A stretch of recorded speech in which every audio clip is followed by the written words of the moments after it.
Hey guys, Thomas the Solid Jr. here, aka Mustached Chum, here to review the movie Disenchanted. If you end up enjoying this full movie review, then please feel free to like, comment, and subscribe. Also make sure to check out those links in the description, and when you head over to my petition, check it enter to my Patreon and PayPal, fourth to my Discord server. Any and all donations are greatly appreciated, and shilling will be reminded at the end of the review. And with all that out of the way, let's get into the movie Disenchanted.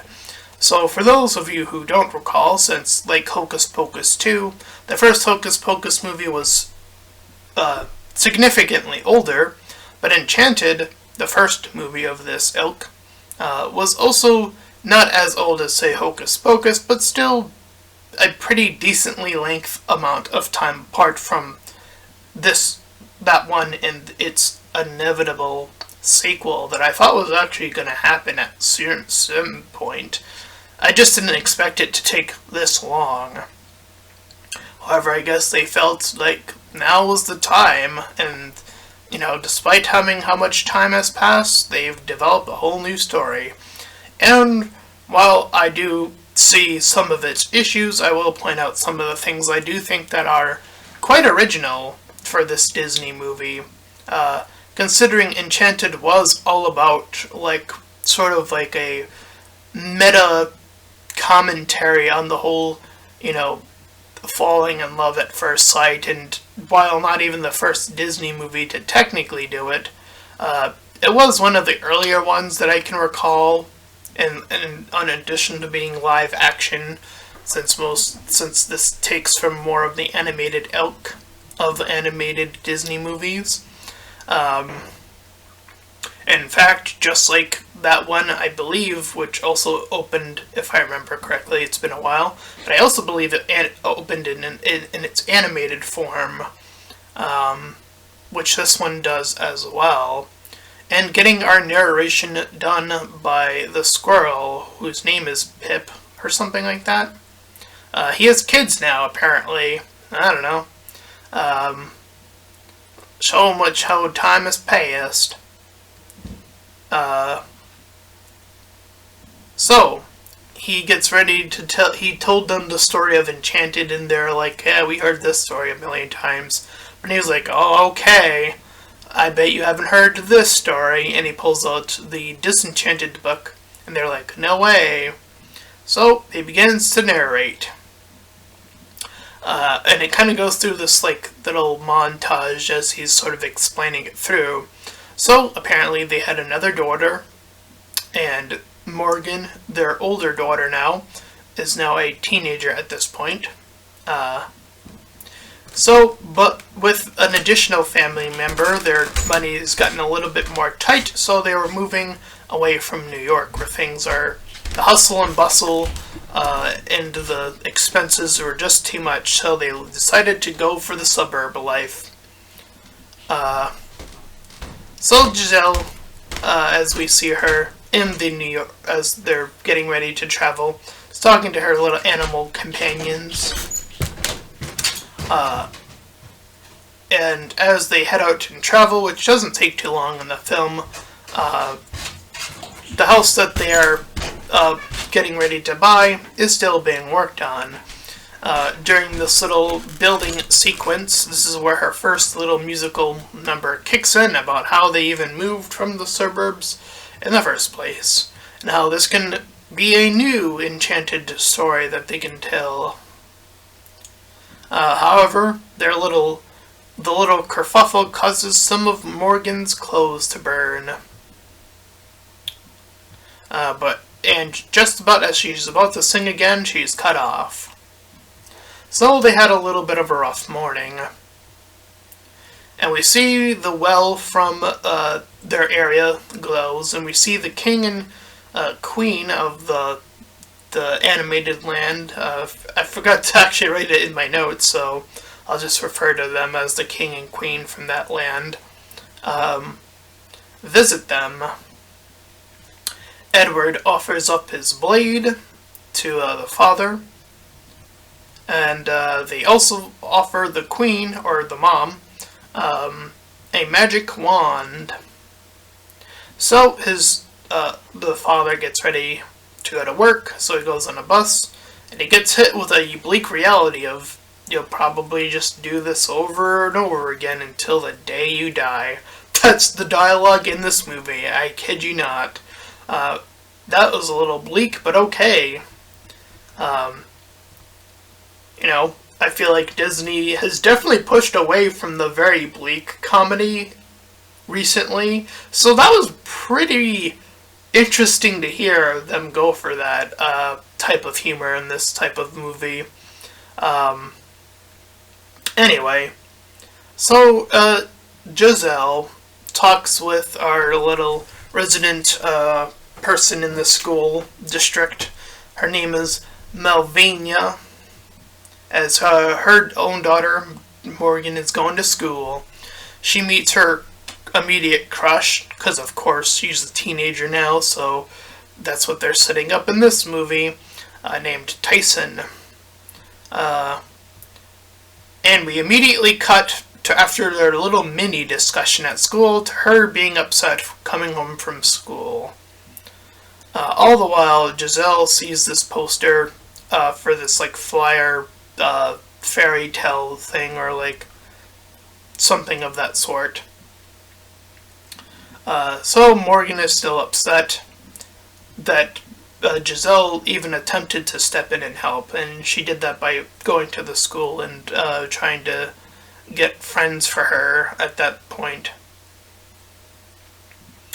So, when she's left alone with the father returning, she tells him how she doesn't feel like she doesn't know exactly the right song to sing anymore, and she gets hurt with the almighty sting of being called a stepmother in this little moment when Morgan's talking to her.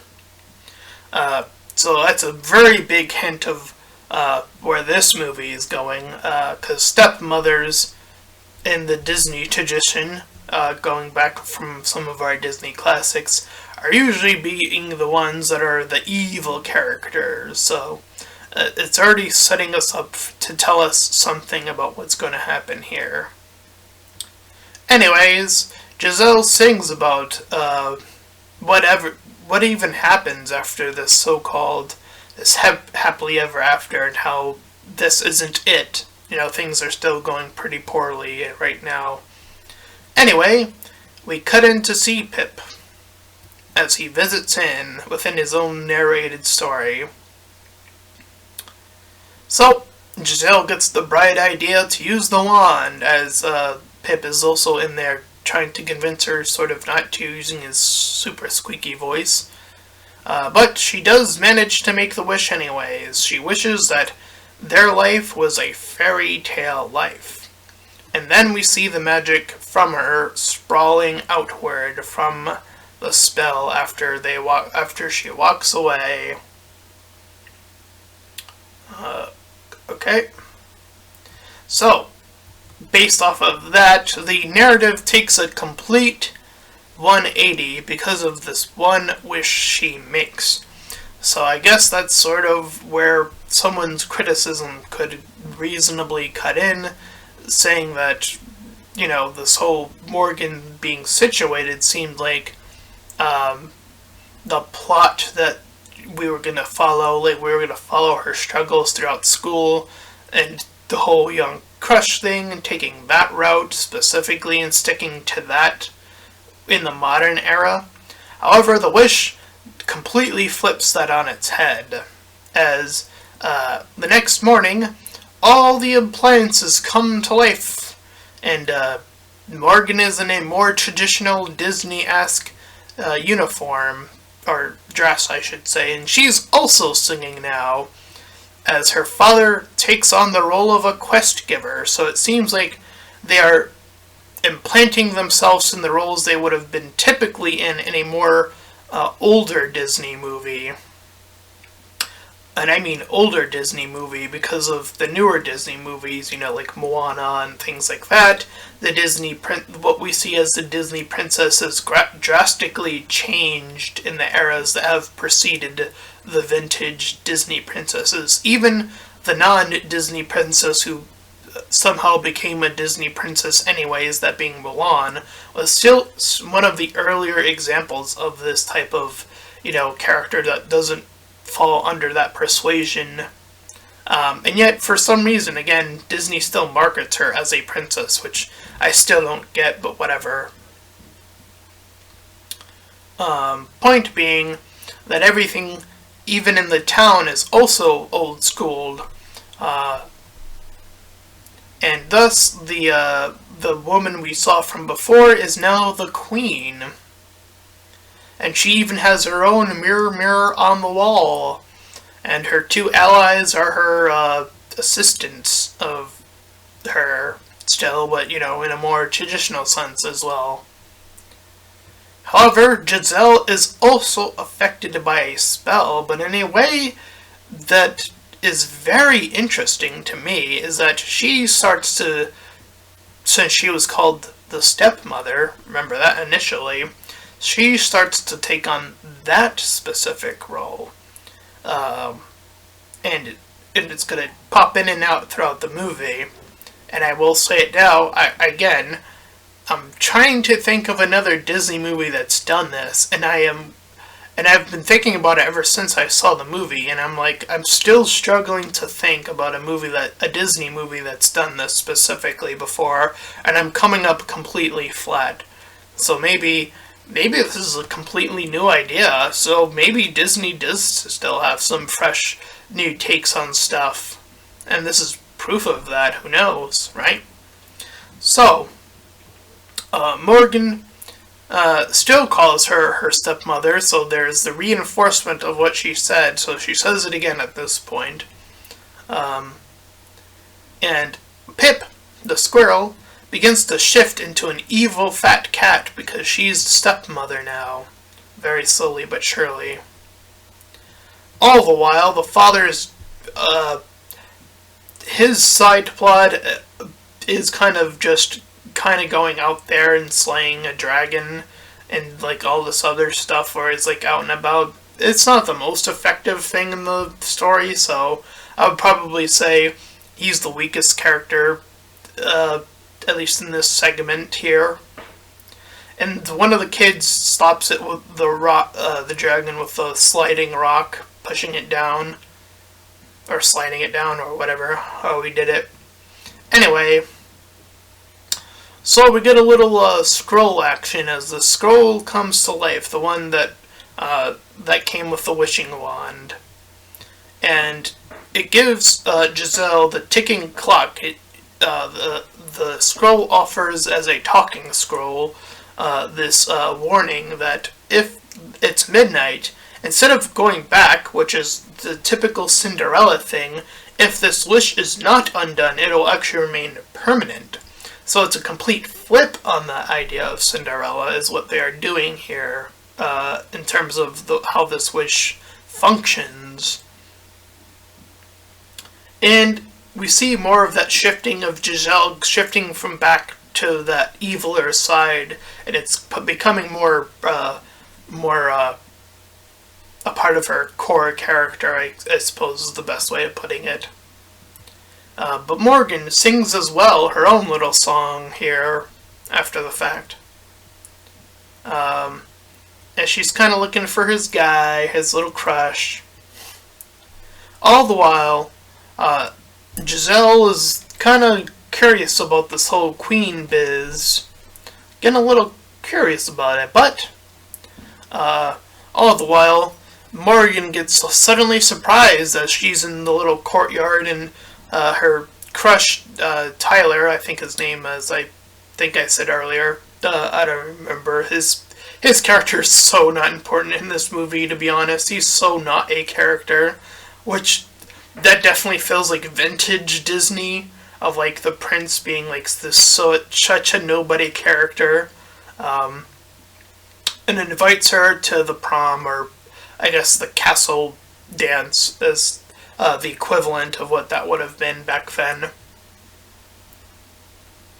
So, the queen, the evil queen, wants to test the wand, to take the wand and see if that will make her even more powerful. All the while, Giselle's also, again, turning more evil, so she forces Morgan to stay at the house. Again, very akin to a very,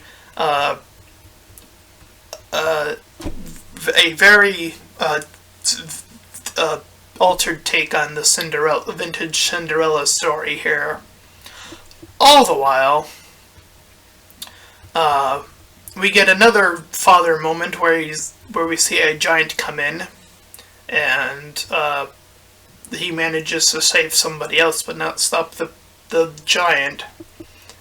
All the while, all that's going on. Megan gets ready to head out, but Giselle cuts her off.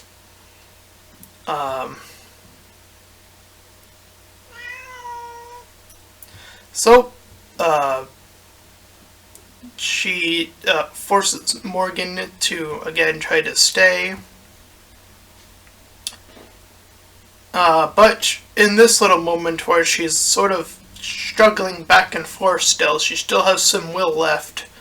She tries to warn Morgan when she has the opportunity to here, before the wand is snatched away. So, this is where we see a little Giselle in her more bad stepmother mode, meeting up the Queen once more. And this is again where I will say they have a little bit of a unique altercation again, because I was trying to think of another Disney movie that did this. So we have the evil Queen, and now, at this point of the movie, evil stepmother Giselle having a bad villain sing-off competing against each other.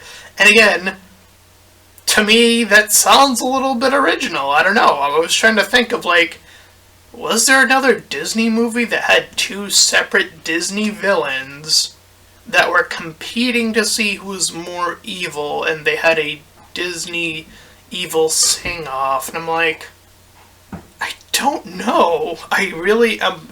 I'm still stumped at this moment of review of, like, yeah, I think that's new. I think.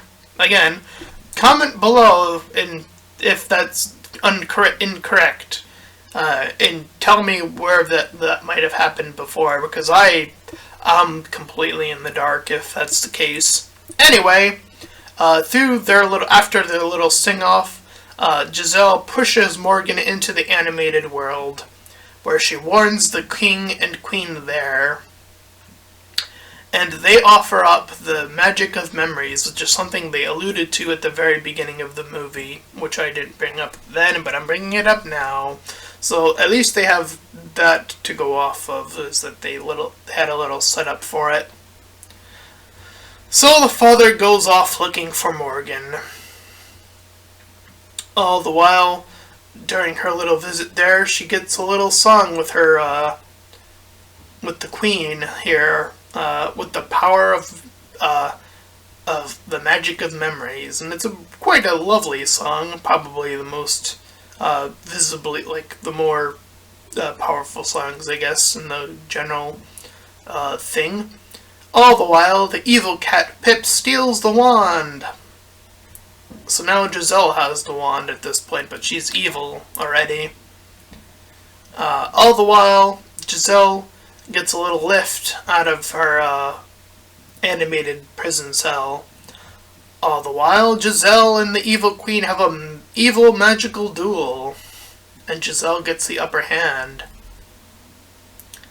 And as the others try to get to her, as their world is suddenly more abruptly falling apart, or getting engulfed in the vines of the other world, since the animated world is the one that's falling apart, technically speaking, due to the power of this spell.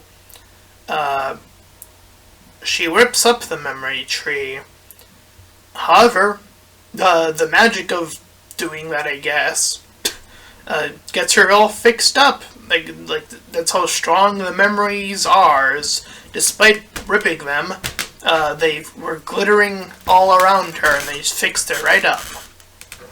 But the evil mother's still there, so she goes to continue to be evil, and breaks the wand. Morgan was held up by Vine Point, but is freed at this point. And as the animated world continues to die, Giselle sings to Morgan about what it's going to take to fix this.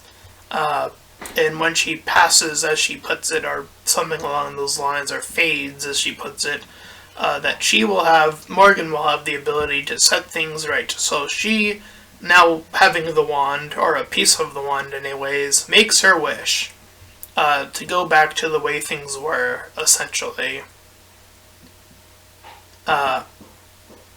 And the spell is a success, as they all awaken, and the only people that seem to remember what happened are the direct people involved. So essentially just the family, and everyone has this sort of groggy of like, was that a dream sort of thing?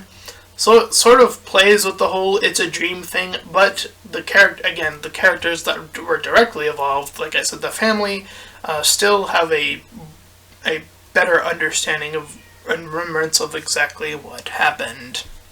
And that was the movie Disenchanted. And as I mentioned, I do think that the side stories of the male characters here are a little bit, or at least the father here is a little bit sidelined.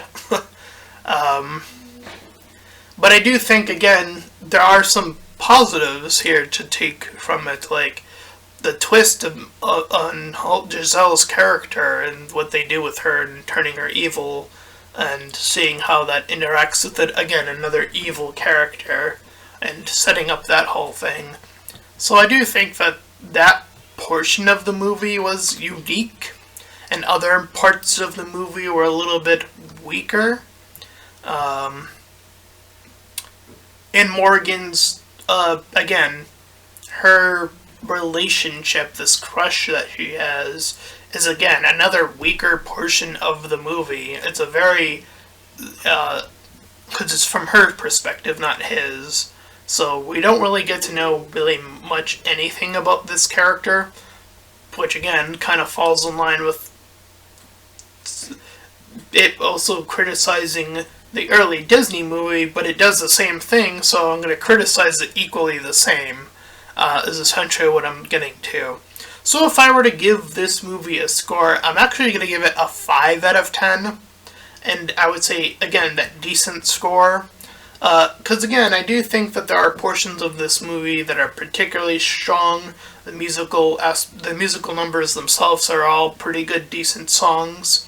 And Giselle's characterization here is probably where the movie is at its most unique, with her altering to be an evil character and having to deal with that. But outside of the musical portions and her character alone, I would say the rest is where this movie definitely starts to struggle a lot in terms of what are all the other characters doing, and like, again, the father, we get to see a little bit of Morgan and how she kind of, again, she gets her own music, so that's just a part of her character now, as she kind of falls into that line of way of thinking, I guess, is the best way of putting it. So yeah, it definitely falls flat in certain areas. I don't think it necessarily had to. And yeah, I definitely think what they should have at least attempted to do here was set up the whole segment of them getting to this wish even faster, or make the movie a little bit longer if that's the case. If they want the setup to be like, oh, this is what's going to set us up to hear Morgan say stepmother, which is going to be our sort of indicator, then what the rest of the movie needs to do is be a bit longer to fill in time that can be dedicated to filling out some of these other characters who are very clearly struggling to even be called characters in this movie. like I said, they get their little musical number, and then that's typically it for them. Outside of Giselle, obviously, and the Queen. Outside of those two, everyone else again gets that little musical number. The Queen and King from the animated world, they're more like a cameo, if anything. The Queen gets her little musical number, and it's the super nice one about the memories. Morgan gets her little musical number, and her one is sort of like akin to being like Beauty from Beauty and the Beast, of like, oh, I'm the odd girl out, kind of like that whole shtick. So again, they're appealing to other Disney movies clearly at certain points here as well. But again, I do feel like some of the very same criticisms that could have made it during those movies as well are exactly what's present here as well. Again, the father character, his whole shtick it's a complete sideline, and I think a big portion of that is that he had a bigger part to play in the first movie, because it was all about him falling in love and kind of like not sure about this whole Disney princess thing, and that was sort of like the focus of the movie, and seeing him sidelined here is like, oh, okay, well, shame about that, I guess, and again, seeing other characters come in, like, again, Morgan's crush, another example, taking on the role of the crush character, he gets so much nothing in this movie. He is so not a character, he's just the crush character. I don't know anything about this character whatsoever, other than he's a popular guy at school. That's about it. So yeah, there's definitely quite a few gaps here. So again, I feel comfortable sticking with that 5 out of 10. And that's my full review of Disney's Disenchanted. If you ended up enjoying this full review, then please feel free to like, comment, and subscribe. Also, make sure to check out those links in the description. One will head you over to my petition to help out smaller YouTubers. Second and third to my Patreon and PayPal, where you can help support me and my channel directly. And the fourth to my Discord server, where you can join other YouTubers, collab, and do all that sharing stuff for free. And until next time, everyone, bye-bye.